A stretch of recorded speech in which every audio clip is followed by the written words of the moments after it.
Venga, ¿tú qué? Ok, y como subtema, todo a causa de un nombre. Gloria al Señor. Lo primero que antes de nosotros tomar el tema como tal, o el texto que tenemos del libro de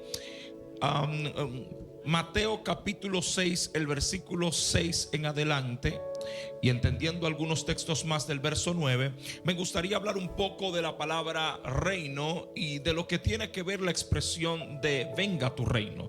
Es necesario que nosotros entendamos, es importante, que no podemos hablar ni de reino ni de rey si no conocemos de la procedencia y de la forma y la manera en cómo se manifiestan las cosas. De hecho, muchos de nosotros, cuando empezamos a escuchar la palabra reino, lo primero que nos llega a la mentalidad es dominio, autoridad, control, poder, manifestación o evidencia que da a entender que algo mayor, sobrenatural o extraordinario está a punto de acontecer. Pero no nos damos cuenta que base a eso es solamente el principio o la modalidad normal que nosotros pudiéramos obtener en esa naturaleza. Hay dos cosas que yo debo de comprender, y lo primero es que para poder entender el reino, conocer el reino y hablar de reino, necesito conocer el dueño de él, porque no hay reino sin rey, no hay rey sin corona, no hay corona sin silla y no hay silla sin parlamento.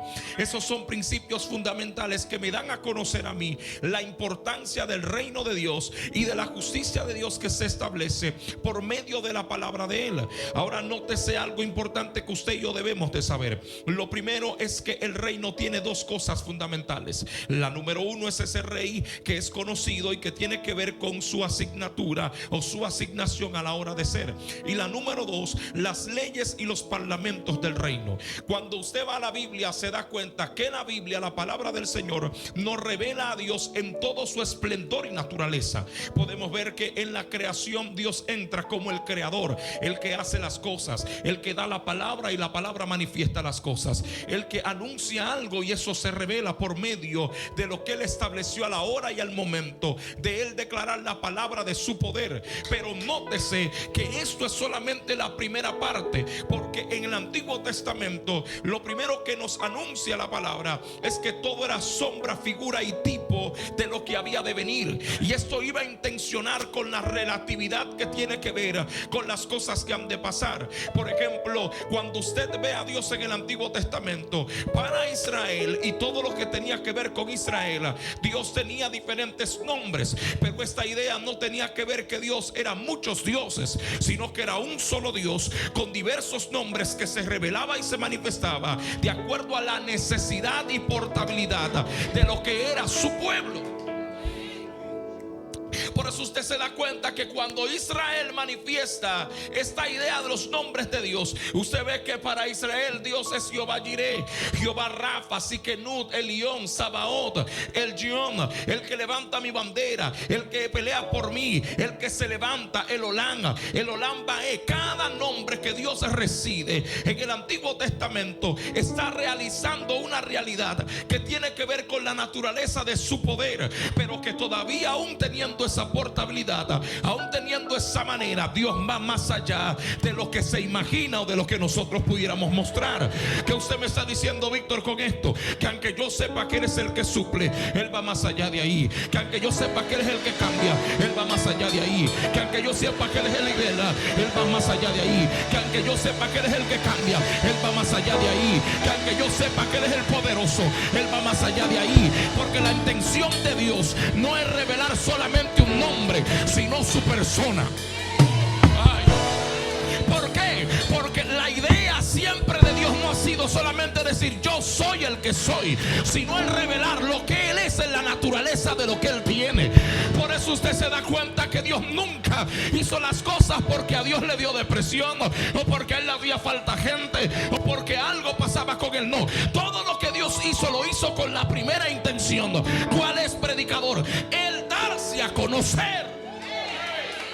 O sea, la intención de Dios en la creación, en la vida y en todo lo que vemos con la diversidad de la creación es darse a conocer, revelarse como lo que Él es.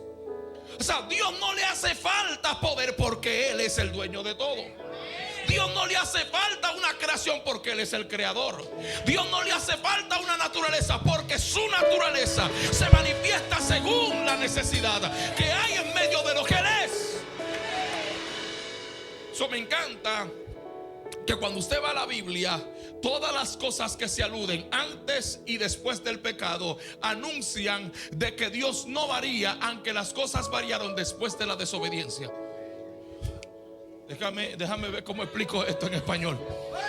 Voy a bajar un momento.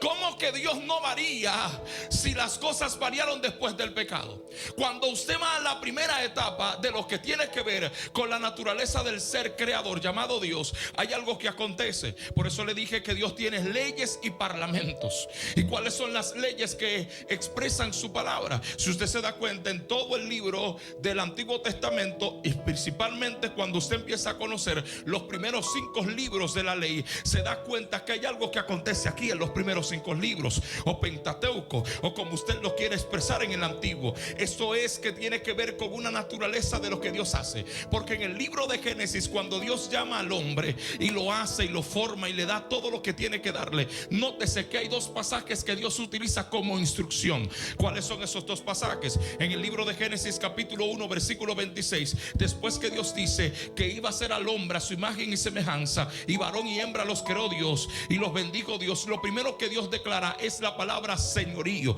Y el señorío tiene que ver con dominio, con autoridad y con gobierno. A nadie se le da señorío si no se le da dominio, autoridad y gobierno.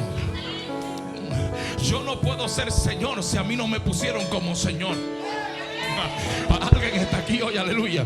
Y quien me pone como señor es porque es mayor que yo. Entonces, usted no ha escuchado ese texto bíblico que dice: el Señor de mi Señor, el Señor me dijo que le dijera a tu Señor que Él pondrá a tus enemigos. Alguien está aquí hoy.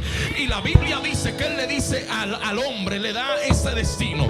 Y el destino que le dijo: soy juzgar sobre las peces del mar, aves de los cielos, sobre las bestias y sobre todo lo que se arrastra sobre la tierra. Si usted se da cuenta, Dios identificó la palabra naturalidad en las especies, pero quien le dio nombre a las especies fue a quien Él le dio autoridad. Él hizo los peces, pero el hombre le puso el nombre. Él hizo los animales, pero el hombre le puso el nombre. Él hizo las aves, pero el hombre le puso el nombre. Y dice la Biblia que hasta hoy lo que Él habló por su boca, alabado, hablando de Adán, así es. Predicador, pero hay una pregunta: ¿y por qué todavía están descubriendo cosas y le ponen nombre? Porque el susurro de la